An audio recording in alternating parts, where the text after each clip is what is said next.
Okay, this is question 68. A canoe is designed to have very little drag when it moves along its length. Riley, mass 52 kilograms, sits in a 21 kilogram canoe in the middle of a lake. She dives into the water off the front of the canoe, along the axis of the canoe. She dives forward at 1.6 meters per second relative to the boat. Just after her leap, how fast is she moving relative to the water? And how fast is the canoe moving relative to the water? So I just wrote down Riley's mass, the canoe's mass, the speed at which she jumps off, the velocity, and then we want to find this velocity. So mass 1, which we're going to say is Riley, times velocity 1, plus mass 2, which is the canoe, times the velocity of 2 is equal to 0. So when we plug in what we know that Riley is the canoe is 21 kilograms. So I said that backwards. Mass 1 is the canoe, mass 2 is Riley. So 21 kilograms.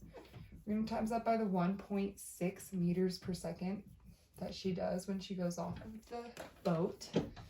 And then we want to add the second velocity, but we don't know it yet. And then we're going to add the 52 kilograms that Riley has times the second velocity, and we're going to set that equal to 0. Then you just FOIL and solve for this. So 21 times 1.6 is 33.6 plus 21 V2 plus 52 V2 is equal to 0. So that's 33.6 plus 21 plus 52 V2 is 73 V2. And we're actually just going to subtract this 36 and put it over here on the other side. I'm going to say 33.6. And then we're going to divide both sides by 73. And when we do so, we get that V2 is equal to 0.46 meters per second. From here, we want to find the velocity that Riley is moving relative to the water.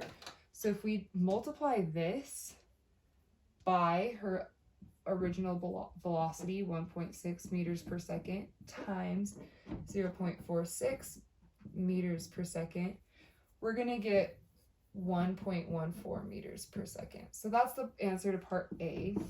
And then for part B, we want to know the velocity, how fast the canoe is moving relative to the water. So we already solved for that.